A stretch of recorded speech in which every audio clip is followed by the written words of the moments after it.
All right, what is going on, everybody?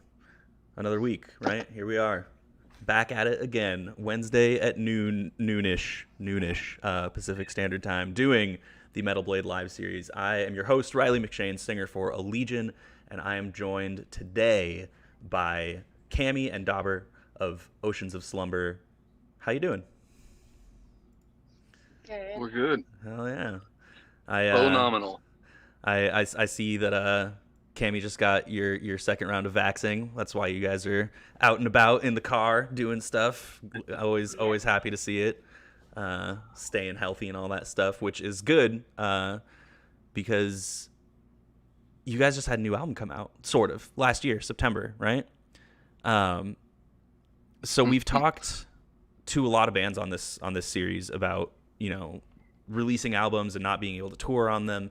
For those of you watching who may be less than familiar with kind of how, the name of the game goes with releasing albums, usually it's like, you record your album, you start releasing singles, you get a little bit of press momentum, people are talking about you, all this kind of stuff, and then your album comes out, and usually right around that time, you have a tour, right? You go out and you play your shows and you play the stuff off your new album, and that's kind of how it goes. But obviously with touring being off the table this past year and some change, a lot of bands haven't been able to do that. So did you really do anything in place of touring? Did you, have anything that you did to stay connected with your fans or anything like that?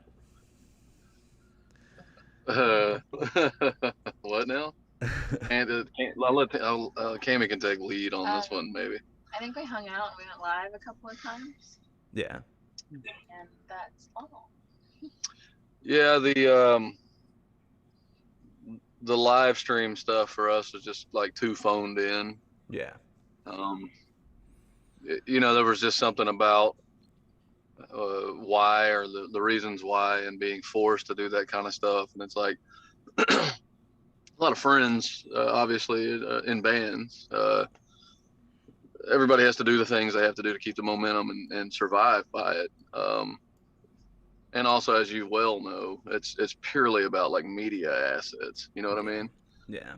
So we're in a thing where we're constantly having to just produce content, and and some of us, some of us don't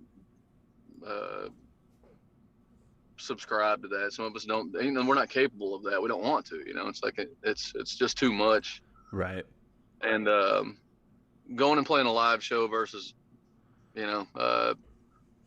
as you said, the pitch is this: you release a record, the singles come out, you hopefully get tour offers. We knew going into it, obviously there weren't going to be any tour offers. We had stuff that was supposed to be at the beginning of this year because of how, how fucking antsy agents are. Mm-hmm. And it's a constant thing. Like, no. Like 5 minutes after they announce the thing, let's book tours. Yeah. And my close friend and my bandmate in Necrofire, which is my black metal band, he's a talent buyer here in Houston. And almost from the get-go, from 2 months after the shutdown, they were still trying to lock dates in. Yeah.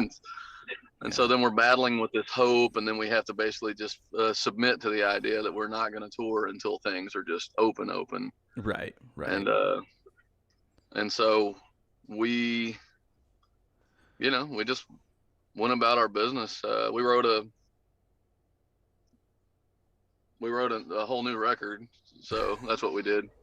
That's awesome.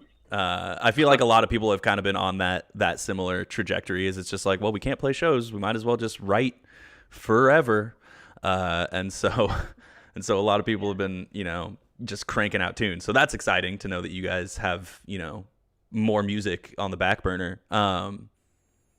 I feel you on the whole booking shows and holding on to like the hope for dates and all this kind of stuff. Allegiant obviously being in a similar situation as many other bands. It's been like, the way we've kind of tried to look at it, right, is it's like it's better to have something ready to go in case things like start to reopen, rather than like have nothing going on and then having things reopen and having to play catch up because of like the inevitable massive influx of shows that are going to happen once everything's available to. you mentioned being in Houston. That's really interesting to me because Texas has pretty much just gone like, fuck it, we're reopen. Like, what's going on? What's going on with the whole Texas music scene right now? Nothing. It's Yeah. the same.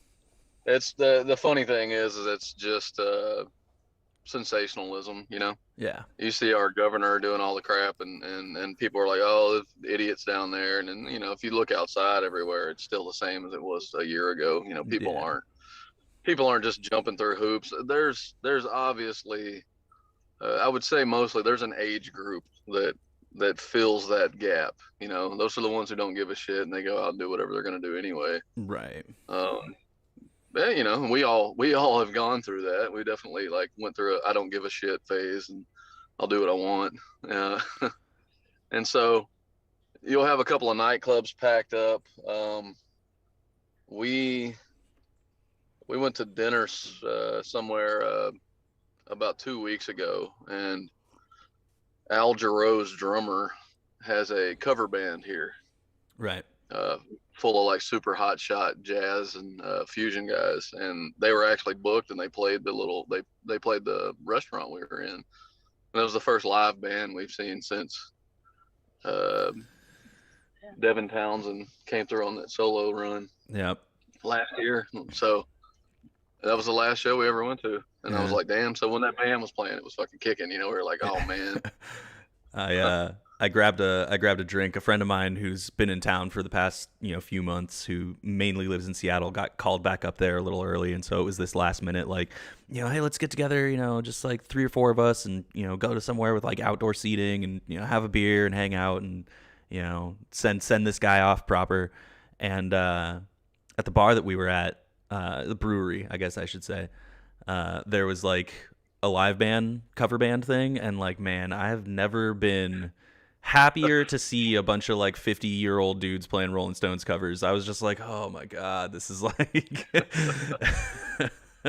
oh, it is amazing. It also, it brings up things too, if we're both like chewing the same dirt, you know what I mean? Yeah. Our bands obviously do similar things, and we do, different things, but we're still running the same line. And 2 or 3 months before the pandemic hit, we were in this spot to where like all the underground bands and all these bands are suffering through 20 people shows and 30 people shows and middle America stuff. And then it's like, when we do something like this, if you recall, the scenes are fighting to get to make it, to the end month to month. And it's just such a weird, flipping, because it's like, what does it mean? Does it mean when this comes back that we're going to have a new appreciation for arts and artists in America and the way that we do stuff, or is it going to be 3 months of badass coffee and then back to business as usual? Yeah, it's so hard to say. I mean, you look at like that music festival that just happened in New Zealand, right, where the COVID numbers are pretty much non-existent at this point. Benefits of being on an island, I guess. But they just had like 160,000 person music festival that just like went off without a hitch, and it was just packed, sold out right away. You have this, this music festival that's like a throwback festival, I want to say, almost, that like metalcore kind of like emo era stuff. That's what is that called? It's happening in like Tennessee, I want to say, in like a couple months, and that's like been sold out for a long time at this point. And it's just like, I think that people are definitely starved right now, and there is going to be a huge influx, and I think that it's going to be kind of on the part of the bands as well as like some industry folks to kind of keep that momentum going, instead of just letting it kind of be like, well, these people are making a ton of money, so everyone else can kind of just get back to playing shows to 10 people. But I think that there's a conscious enough understanding of like that influx that's gonna happen, that kind of windfall of concerts and people being more interested in being at shows and supporting art in general, that I'm cautiously optimistic about the industry kind of Same. responding to that in a positive way. Yeah, it's absolutely the same for me. I'm just more on the side of cautious, Yeah. Yeah. It's like you can be it's like fully like, yeah, we're going to come back, it's going to be better, and we're all going to be able to pursue this as the living and sustainability that we want, and that would be incredible. We did the amazing thing of releasing a record during like the height of the pandemic, so that's been pretty wild. But even the all the uppers of the record label were talking about how sales have been higher and streaming has been higher, and it's like, yeah, if you're forcing people to sit down and like immerse themselves in these things like we used to have to. Mm-hmm. Absolutely. But we'll see. I mean, we have a big tour that's not announced yet, but it's for the end of the year, and it's almost one of those things you're like, well, I hope we announce the tour. Yeah. And yeah. then so even we get the press until the tour is canceled, which it's like, it's like those things, because it kills your visibility. If visibility's down, then summer festivals don't exist, and if summer festivals don't exist, then the higher streaming numbers don't, and it's like a perpetual loop, and it's a non-fun game that we all have to play. So should we do live streaming events? Yeah. Are we going to? Probably not. Well, so that's kind of another question. I don't know if the whole band, I know like, with Legion, it's been tough to do live streaming stuff. Like we've done a couple things, at kind of at the request of some people, that we've just had to like film our parts individually and then just like mash it up and make like a performance video rather than like an actual live stream, because I'm in Southern California, our bass players in Northern California, our drummers in Boston, our guitar players in Denver. It's like we're all over the place. So it's like getting together is, usually impossible. Is your band relatively localized? Have you been able to get together as a full band much? The bass player and one of the guitarists live out of town, but it's only a few hours away. Right. And we every other weekend when we're in an active mode, every other weekend we get together and hash out things and run through stuff. We were working on a big acoustic set, because here we do have the option to do like a Chelsea Wolf style acoustic thing, right? To where the tables are separated and there's candles and all that, like the atmosphere is there. Yeah. But the cost for things like these is high, and it's also one of those things that we don't want to spread across to people. It's like, absolutely. So when you're trying to consciously, it's like, well, hey, we have to pay the venue and the band needs to get paid. We need to do this, but there's also minimums on these tables being $300 a table, and you can put 5 people at them or 6 people. Yeah. And, and then you're just like, well, no, because I don't want to put that kind of pressure on people. I don't want to put that kind of pressure on ourselves. And so once we didn't scrap the idea. Once we started working on stuff at home, because I've got a studio at my house, like a decent low-end professional rig. And then it was just like, hey, so we don't need to get together until we need to start rehearsing for new material or for tour stuff. And so we just like to hang out. Hell yeah. That's the big thing, Yeah, it's something we like that to get together and drunkenly watch Slayer shitty flute videos. Hey man, it's something that not a lot, too many people have not been able to do. Treasured memories right there of just getting together and hanging out with a friend or two and just doing nothing really, like just doing nothing in another person's company has definitely made its way up on the totem pole of like things I give a shit about. So getting back to some music stuff, because this conversation has opened up a lot of options as far as these questions I have. So, You mentioned you have a studio, right, at your house. You're kind of the main songwriter and producer of the band. Is that correct? Right. Um, Yeah. so you don't see a whole lot. I mean, there's lots of multi instrumentalists, right? There's lots of people who play all kinds of different stuff, but you don't see a whole lot of like, you know, drummer pianist combos in metal. Like, how do those things influence each other, and how do you write? Like, how do you approach writing and arranging songs and vocals? Is it kind of an overall like easy process now that the chemistry is there? You have like 4 albums out together. Um, you know, give us a little insight on that, because with bands like yours, who, you know, it's difficult to like pigeonhole, you know, and like you mentioned, it's kind of just like you just doing your thing, making your music, being a bunch of musicians making music together. It's always super fascinating, I feel, to me and to a lot of viewers, you know, getting a little bit of insight on that creative process. Well, the first 2 records with the old lineup was split up a little more.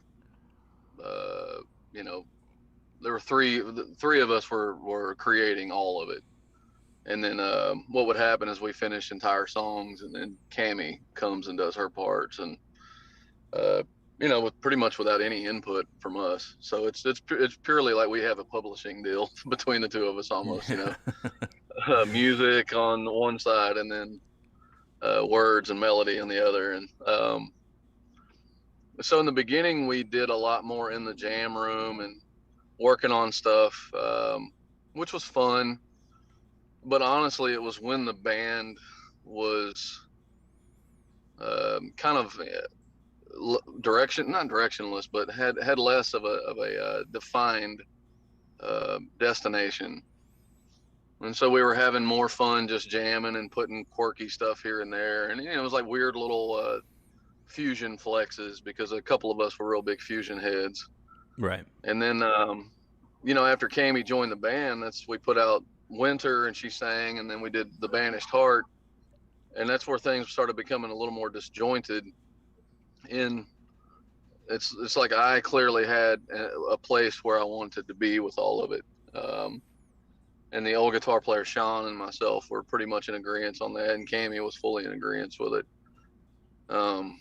And then, you know, life gets in the way, you know. It's one of those things where it's a combination of, you know, when you hit 30, Yeah. yeah, there's this whole like relativity concept of like 29 to 33 is where every musician quits. Yeah. And it's always within that time frame, and everybody usually, even at the end of 33, they quit. You know, they're like, "Fuck it, I'm done," and they go, "Get out of here. I need to pursue my life." And then some of us idiots just are like, "No, this is my life." Like, and yeah. And so then after that, after Banished, come this, and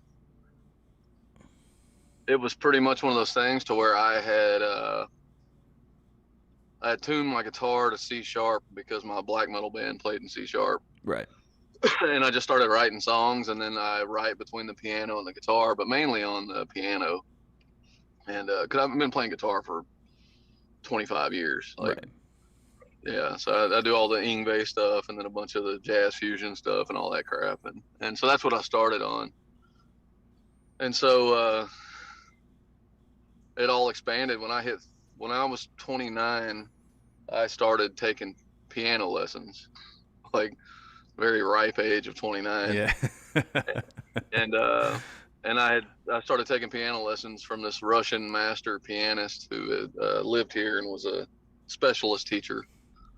And he didn't teach people like me. You know, you don't teach 30-year-old grown-ups how to play the piano. Right. But for whatever reason, he took me in because I have an ear for music, he said. So then I just learned on that and expanded profoundly, you know, taught myself how to read music again and did all kinds of shit. It was insane, but what it did was also opened up like the combinations of music to me more. You know, then it was like, how do I fold in Schubert and, you know, certain German and Austrian tonalities and sounds during the Romantic era, because I love dark music and emotive music, that romantic music that's all it is. Right. And so, like, that's just what happened. And so then it just start putting, I mean, and that's just doom metal. You know what I'm saying? That's what's jacked up about it, is that's doom metal. Old country music is doom in the same, we're talking about tempos and motives, and then R&B. Yeah.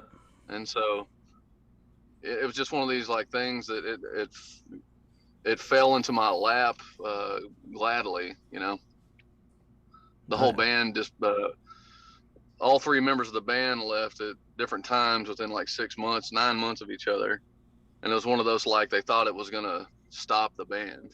Right. And it's like, well, no, I've put absolutely too much work into this. Yeah. And as long as Cammie is singing and fronting the band is the band. You know what I mean? Yeah, absolutely. And, so it's with piano and drumming. I think it's like the subdivisioned nature of what piano music is to me that works so well with drumming. And then my background, obviously, with grindcore and death and black metal, like, yeah, we're a stone's throw away from symphonic black metal. So, well, it's so many interesting things that you brought up in that explanation. That it's always really interesting to see. I feel like a lot of bands, especially in metal and especially on the more progressive side of things, have some influence in classical. You look at a band like your guitar player. Yeah, right. He's has a degree in classical guitar performance from the Cincinnati Conservatory Music. Like, very, very straightforward musical kind of guy. You look at a band like Nabla Viscaris with Tim Charles, who is like a very well trained violinist. Right. And it's Ex Mortis. Yeah, Ex Mortis. Yep. Conan and his classical chops for days. Well, the thing is, though, is that if you talk to your guitar player and you asked him, do you feel like you're approaching anything at the level of, because in guitar it's like a lot of Baroque and a lot of classical era stuff, because right. That's where all the Bach and all the crazy shit comes from. And mm-hmm.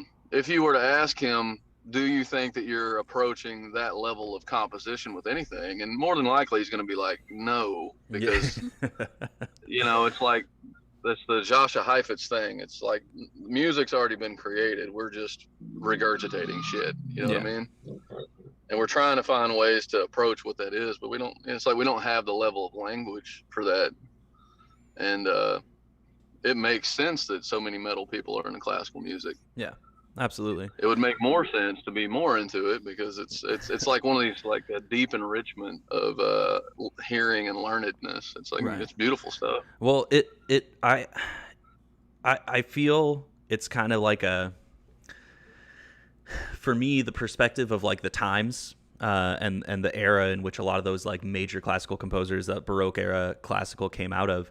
I feel like when you see modern musicians that like really latch onto that stuff and incorporate it, to the extent of like going to school for classical music stuff, it always, or taking lessons, as in your case from, these phenomenal composers, it always strikes me as just more impressive. And the reason being is that, in the time period that all that stuff was happening, right, it was very much, there was a much higher focus on the arts culturally, right? Like these Bachs and Beethovens and Vivaldis, like they were all patroned by these very like wealthy people to do all these compositions and do all this kind of stuff. Same thing with a lot of the visual art of that era. And so I feel like these particular composers had so much more backing and support from their communities and from their, well, not their communities, but from like the culture that they came up in, that it was just an easier, it's kind of like you said, like there's a lack of being able to like get to that point, right? Which is understandable to me, because in today's modern era, there's not only so much music and so many different genres and so many different styles of composition available to everyone, but the like economy surrounding those particular things is a much lesser animal at this point. So Oh yeah, it's like it's a violent, hateful creature is what it is. Yeah, exactly. So it's it always like, I find it really inspiring when I hear modern musicians that take, such a huge influence from a genre of music that has not only like, I'm not going to say not been around, because there's definitely still, composers out there, but has been, much less culturally impactful, for the past several hundred years than it has been in the past. Yeah. Well, so like, Bach, his collection of works weren't even cataloged and properly released until like 1950. Right. So, and he died 1750 something. And I was watching a thing this morning talking about Rick Beato was talking about it, saying that he was only brought to life by Mendelssohn like 70 years after his death, playing one of his St. James Passion or something. I forgot what the piece was. But it's like, even then, a lot of these guys died penniless, and Chopin had nothing, Scriabin, nothing. And these were later into the times where you're able, Chopin was late 1800s, Right. Mid-late. And Scriabin and all these guys were up into the 1920s and 50s. Right. And only some of those people made major amounts of money, but it was from that same ilk of human. It was like the watercress sandwich, little gold monocle guys who were paying all this money. Mm-hmm. And it's, and it's like the normal class of people is trying to kick in, and they're trying to help. And, I remember the criticizing over Neab Leviskaris' Patreon. Yeah. And it was this thing, it's like you were supposed to just, like you're supposed to fucking break your teeth out. Yeah. Making your way. And you're like, dude, you're trying to, everybody's breaking artists' spirits. Yeah. And it's not that every band needs to exist, because, we know there are bands that are having a good time, and there are bands who are really serious about the craft and trying to make it, and they are making it. And then the problem is like you're breaking their spirits. Yeah. Yeah. Well, and it's a rough world. Yeah, no, for sure. And it's funny that you mentioned that, because Allegiant caught a lot of flack for our Patreon in 2016, like shortly after the Neab Leviskaris thing happened. But welcome to America, man. Yeah, right. But what it prompted was this really, really interesting set of articles that Heavy Blog is Heavy did about suffering in metal, and like the idea of suffering, and how that like philosophy of suffering has bled over into the idea that it's like, if you are financially stable as a metal band, like you're no longer valid. And it's really interesting. And I know that like, obviously, a majority of listeners don't feel that way, but there's enough people who jump on that ideology and like speak about it so loudly that it casts a really long shadow. And it's really interesting to see that happen. And I feel like there was a time for sure where it's like stuff like that was really discouraging to me, and it was really like, oh, we're just trying to make it, we're just trying to get by and pay our bills and all this kind of stuff, making music. But now I feel like there has been, over the past few years, like a very tangible paradigm shift, at least one that I've noticed, where it's just like, tons of bands have Patreons now, right? Like tons and tons of them. And it's become kind of more like a normalized thing, and people are, willing to put forth that extra bit of effort for support. And the polarization between like, metal elitists and like the average listener is becoming, less and less of like these two opposite ends of things. And it's encouraging to see, in my opinion, because it's like you still have those elements for sure, but I feel like the focus on the negative, that focus on that like philosophy of suffering is being lessened as time goes on, and as metal shifts into more progressive direction. So, it's super cool to have bands like Oceans out there that are like really musically being unafraid to expand in those directions, because it sets a precedent, I feel, for people who are like those really up their own asses, you know, metal elitist types, to kind of like not have a choice but to be like, okay, this is sick, like because there's no longer this you know, this coddling to those like, this isn't this and this, so I hate it kind of thing, which I feel was much more present back in the day. So yeah, it was. It's still so, you know, there's still like such a tightrope between things, you know, and for us it's tough for us. I mean,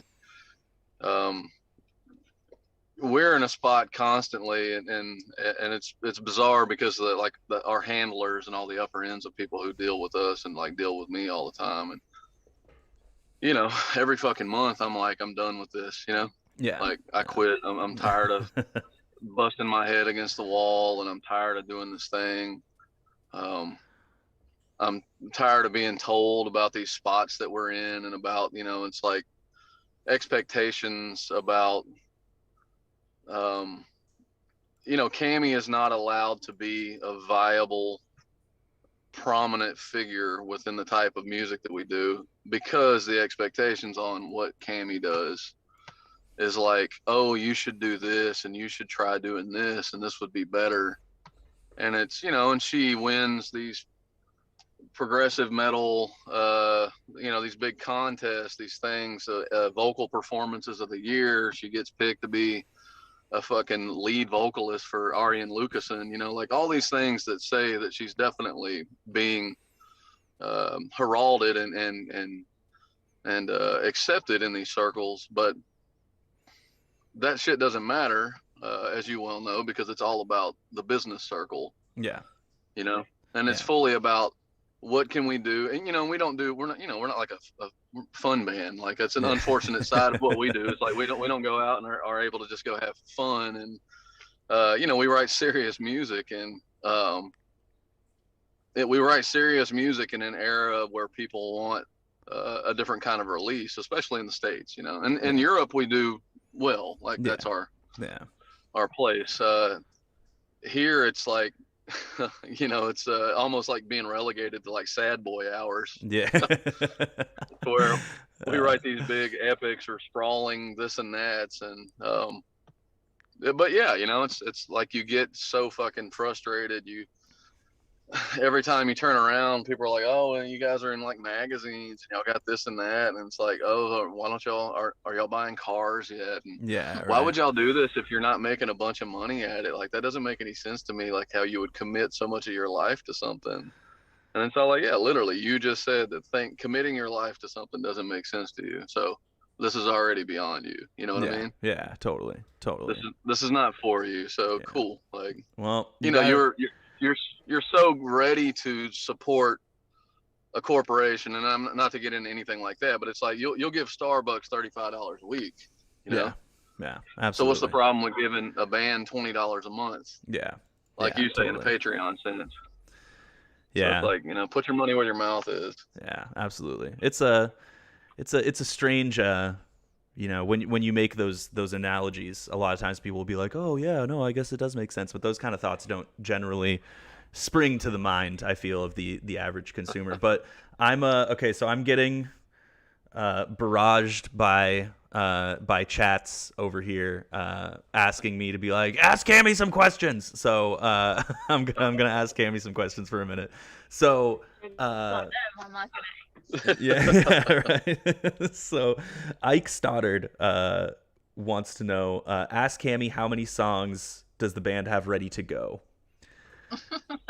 Like, do they know something? Like, why do they? Why are you putting me on the spot? I don't know. Cammie don't know any of this shit, man. Yeah. I know how many I've done, and I know how many I still need to do, and those numbers are uneven. Yeah. 8, 9, I don't know. 11. Yeah, it's a lot. 11. How many have I worked on? 2.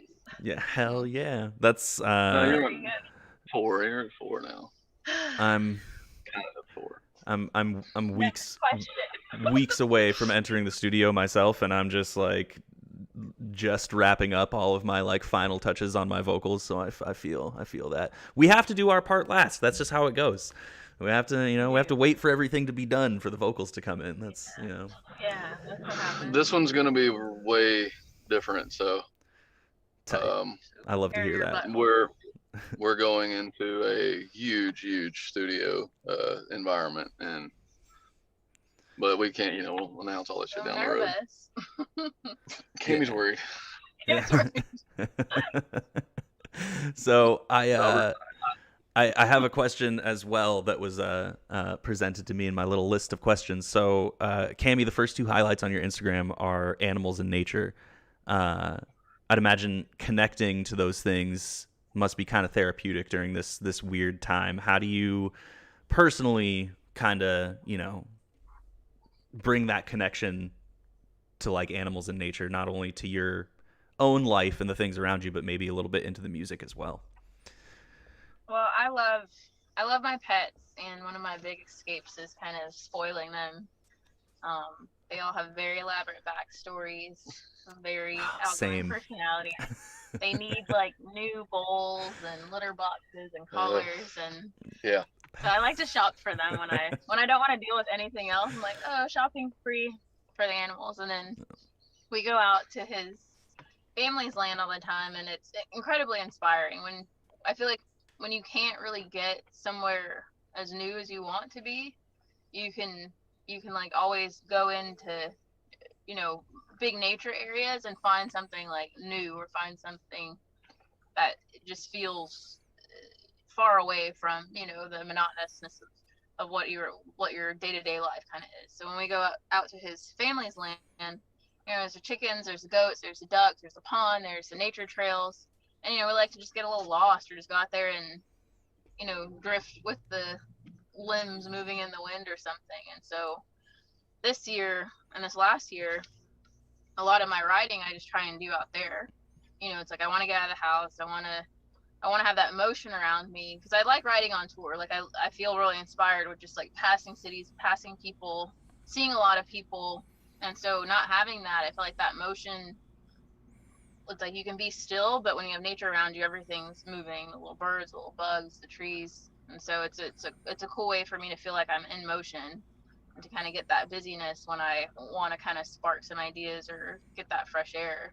I just try and chronicle them. When I'm away from it, I like to look back at the highlights, and it's like my own little relaxation reel, and I can kind of say my little meditations and chill out. Otherwise, I'd be getting stressed. Yeah. I feel that on a spiritual level. I used to live up in the Santa Cruz Mountains, just like surrounded by redwoods, and it took a lot of acclimating once I moved back down to Southern California to find something to replace that creative space. Because that was the thing, I'd just be able to, when I first lived there, just walk outside, and then as time went on and I moved further into the coastal area of the state, it was still just like a 10-minute drive away. I'd be able to just like drive up there and just like listen to the woods, and just like, it's like you said, it's like you can be standing still, but everything is moving around you, and it seeing that familiarity of nature, but like those subtle changes, right, where it's like every time you revisit a certain patch of forest or land or beach or whatever, it's like it's the same, but that feeling of like, oh well, life has gone on here is always really inspiring to me as well. So I totally feel that. And I have to comment on the animal spoiling. So all of my pets also have really elaborate backstories. I see your cat tree. My cat tree back there, the little shark house that you can see. I just got a puppy a few months back, about 5 months ago. He's like a little border collie. So cute. I have no idea what he is. He's a rescue. His mom, the guy who runs the rescue that I got him from, actually plays for a band called Unidad Trauma. There he is, running around in the background right there. Here's me talking about him. They used to be in this band called Thanatology, but he runs a rescue down out of Tijuana in Mexico, which is about 45 minutes away from where I live. there's a lot of like street dogs down there. So people will oftentimes like see a street dog that's like particularly in bad shape or like very human friendly or something like that, and like pull him off the streets and then hit up this guy Oscar and kind of be like, hey, like I found this dog. Do you want to do something with it? And in the case of my dog, his mom was pulled off the street because she was super people friendly, but also super pregnant. So he's a complete mystery. Like we have no idea what was going on in there before she got swooped off the street. So one day I'll get him one of those little doggy DNA tests and figure it out. But I think he might be, like you said, like border collie or maybe like Australian shepherd. But he's also like this big. So he's kind of tables, pack eyes. yeah. Well, Cammie's she's a dog pro is what she does. She yeah, she works in the animal industry. I'm really fascinated with dog breeds. I'm more of a cat person, but I know a lot about dogs. Yeah. Well, I'll definitely make sure to keep you updated on Instagram once I get his breed locked in. Be like, oh, it's this. Isn't that crazy? I have a feeling it's gonna be one of those mind-blowing things where I'm going to be like, wow, you're like a Chihuahua, but you're also like, you've got Mastiff in there? Like, how did that happen? Yeah. It's When did that go down? Yeah, exactly. So yeah, I had to chime in with the animal thing. All of my cats have backstories. One of my cats is a Zoom teacher who, lost his career before the pandemic and then got it back, and now he zooms around the house. One of my other cats owns an illegal chop shop and is constantly in debt to the mafia. It's just little things. We do have a criminal cat. Yes. Other people do this too. Is it orange? He used to be. No, he's a tuxedo cat, but he was a prize fighter. Yeah. In his early 20s, he was called the original big man. That was his ring name. So my daughter loves these stories about him, and then. After that, he went to Mexico and became a bounty hunter. Yes. And then he came back and became a sheriff, and so now he's retired. And so he just he's there, and so he was gonna get a job, but she got really upset about the idea of getting another job. So he's like, well, I don't have to work. Yeah, I love this. So I told her one morning, I was like, I talked to Dave, and he said he understands that he's like, he doesn't have to get a job. Yeah. He'll stay and hang out. And she's like so upset because he was going to be a banker, Yeah. Yeah. And so of course he would go in and have banker's hours, and she was like, no, he's got to stay in my room whenever because she's virtual schooling right now. So he comes in and warms her legs. I love this. It makes me wonder how many other people's animals have elaborate backstories and just doing interviews, getting the word of mouth and transposing it into a real short story biography type of thing, and then just making a compendium of animal backstories and selling it as a Nightmares and Dreamscapes Stephen King type of thing. Yeah. Well, you have to do this shit because if you've got a cat, then you know that it's just a furry lump of crap that does nothing. Yeah. And I love my cats. I've had the guy in question I've had him for 17 years, and it's like the only thing he's good for is horrible breath and biting everybody constantly. Love biting. Yeah. So it's better for him to have a backstory that makes him more lovable than bitey. Yeah, he bites. He'll just come on the couch at night and bite Cammie in the head. Yeah. She's like, what are you doing? And he's all, I'll be sleeping. He's all out of nowhere and just bites my head. Lovingly, it's a loving bite. It's a love bite. Just reminding you that he cares. Yeah. Smells like dead chicken too. So before I let y'all go, because I've kept you for an hour, I have a couple more fan questions. Give the people what they want. Carrie Gordon wants to know, I guess, one answer from each of you, right? So what is one band that you would love to play shows with? Nick Cave. Yeah, that's such a good answer. That's it. Alice in Chains. Alice in Chains. Oh, that'd be so sick. Right. Those are both excellent answers. Excellent answers. Both musicians of taste and culture right here. Okay, so I got the Ike starter question about the songs. Do you have favorite countries in Europe. Since you mentioned that's kind of like your spot, right? Is the metal scene is a little bit more involved over there. Do you have a favorite place in Europe? Czech Republic for 1,000% sure. I feel bad like picking a place. Yeah, right. Czech Republic, and then Czech Republic's very exciting when we're there, and you know, we get the most excited to go. I love the East. So for me, the food and the culture and all that stuff are you know, and it's controversial. I mean, it's weird. It's closer to classical culture, Russian culture, and all that stuff. Right. Russian classicism and stuff, not like Russian communism. So yeah, you know, in those areas, like if you walk around anywhere in the Czech Republic, they're constantly giving Bach recitals and Mozart and stuff like that, and then obviously the Dvorak and, you know, their own smetana and all that stuff. So and the food. It's Hungary would be probably number 2. Yeah. Well, in Greece. I've actually never been. It's like the one warm place in Europe. Yeah. Turkey. Have you been to Istanbul ever? I have not been to Istanbul. I haven't been to Istanbul. I haven't been to Greece. But I have been to the Czech Republic and I've been to Poland. Oh yeah. And both of those places were amazing. I'll never forget in Poznan in Poland. This guy, because shows don't get over there very often. I feel like that's worth mentioning to the listeners, is that, you know, a lot of shows don't pass through there because economically, you know, it's less, you know, less well-to-do than other places of the world. So shows don't get over there a lot. So when people, you know, when they do, it's like really exciting. I'll never forget. I like had trouble keeping my composure there because someone who had apparently been waiting to see us for years and years and years, you know, like met us and we hung out and all this stuff, and he was like, "Can you like sign my vinyl?"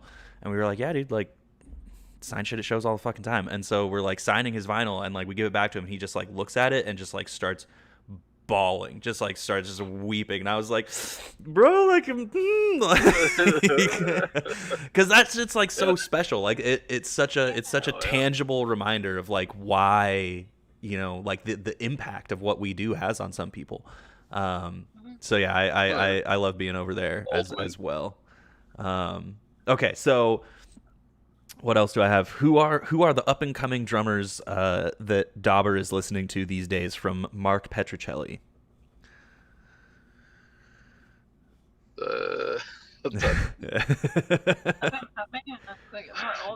Old and Yeah. classic. Yeah. You know, it's just you know, as far as like new guys, the problem is it's like what did Stuart Copeland just say? 2 types of drummers, the ones you see and the ones you hear. And it's like we're in such an era of seeing, you know, because everything's about Instagram and all that shit. Yeah. So I mean, I still love Nat Townsley, and you know, as far as like newer guys that are doing metal things, like Eric Impromptu, that Brody, I don't remember his last name. Yeah. He does all the weird stuff. He did a bunch of sample packs for the Get Good Drum guys. That dude's incredible. Absolutely oddball drummer. Weird timing, like disjointed timings and wonderful tones. So it's stuff like that. You know, I don't know. I listened to like a handful of metal drummers when I first started, and I still just listen to those guys. It's, yeah. You know, there's Jim Rowe and shit from Incantation, stuff like that. There's this woman who I've been seeing floating around, and she is insane. Like, she is so good. I'll have to dig it up and link it over to you if you haven't already heard of her. Sarah Flower or somebody like that? Yeah, it might be that. She like just does this bananas stuff on her kit, and she's super jazzy, and she'll like sing at the same time, and it's just like it is wild. Let me see. Something that I really, really, really enjoy, and it does. It's like disingenuous for me not to mention them. I just don't know their name, like full names. But yeah, it's like these women who are coming and like beating drums to death. Yeah. Sarah Thauer. It is Sarah Thauer, by the way. I just looked it up, and it's definitely her. Yeah, like those dude, they're, you know, it's what's badass about it is that they're I remember going to Japan, right, years and years ago. Insect Warfare went on tour over there, and I was thinking that it was all the old punk and whatever drummers, and I wouldn't, you know, I was just 25-year-old, 28-year-old American dude, like, oh, whatever, they're gonna be nothing. And we get over there and play with some of the dudes, you know, the 324 guys and like these big prominent dudes over there, and they are like absolutely fucking annihilating every night. And I'm all like, oh wow, okay, like I've completely like misjudged this whole thing, thinking that these guys are going to be these timid like technician guys. Yeah. And you know, and you do the same thing with drummers when you're young, you know, and then you kind of grow out of that. It's like the little that Japanese teenage girl who's playing she's playing death metal shit, you know what I mean? Yeah. Playing these huge drum solos and double bass and all this crap, and you're just all like, here we go, you know, we're in an era to where the footing is so equal.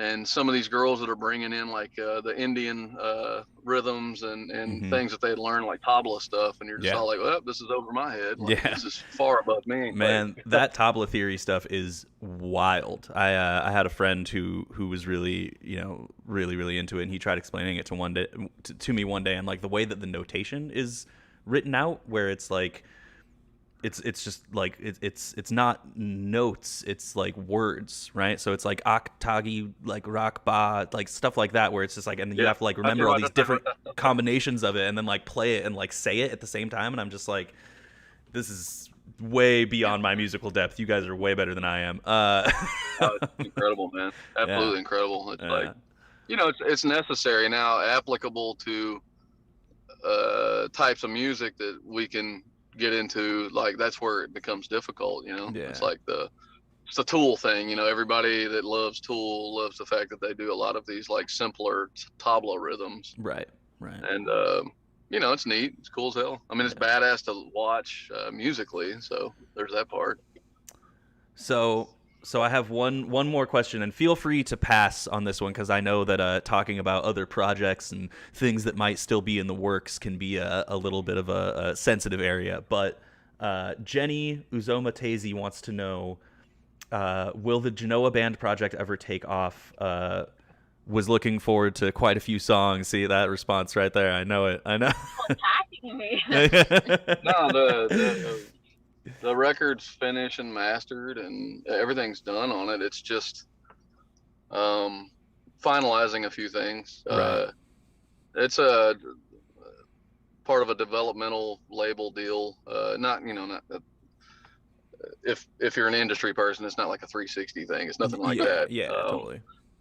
It's like actually an amazing developmental label who takes care of like everything and is doing pretty well with the stuff. I don't know where we're at as far as like being able. We can't have a talk in the meeting.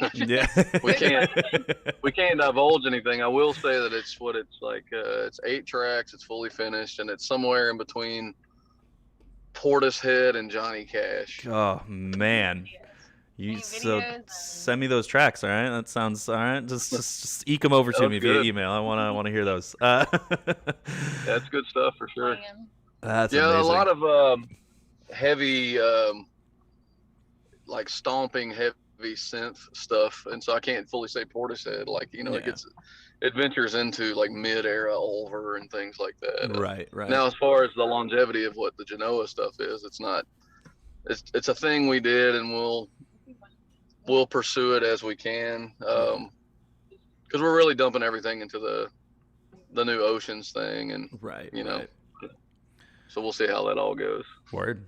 Well, thank you both so much for joining me on this. I really appreciate it. This is definitely one of the more in-depth conversations I've had on this series, so I always appreciate getting to deep dive with people about music and musical backgrounds and all that kind of stuff. It's always really, really exciting for me. And oftentimes I'm like, oh shit, it's been like an hour. This is supposed to be a half an hour series. So thank you for indulging me and going on. Before you go, real quick, where should people follow you? I do have the Oceans of Slumber socials right down here below me, but is there anything that you wanna plug real quick? Anything you want to add before we take off? Follow us on Instagram and sign up to our mailing list. I don't ever mail things out, but Yeah, we're more active on the IG stuff than we might. are. We're gonna. Yeah, we need to do something. I don't know. We gotta. But Instagram's the most active, so. Cool. Yeah, and we interact too on Instagram. So we get back and forth and we stay like connected like directly with everybody. So Right. Yeah, that's the best place to do everything. We will start being more active on all socials because we have to now. Yeah. Back to basics. Yeah, 100%. 100%. I feel you. Well, thank you both again so much, Cammie Dobber. For those of you watching, if you're late to the broadcast, this is Cammie Dobber Beverly of Oceans of Slumber. Incredible, progressive, death metal, melodic, all kinds of stuff. Can't really pigeonhole them into a genre. Just go listen to it, and I promise you'll love it. And until next week, we will see you. There's hammering going on my wall, so this is, I guess, just in time for me to sign off. But thank you both again. Yeah, thank you both again for hanging out, and for everybody watching. We will see you next week. I'm Riley McShane, host of the Metal Blade Live series, singer for Allegiant, and I will see you next time.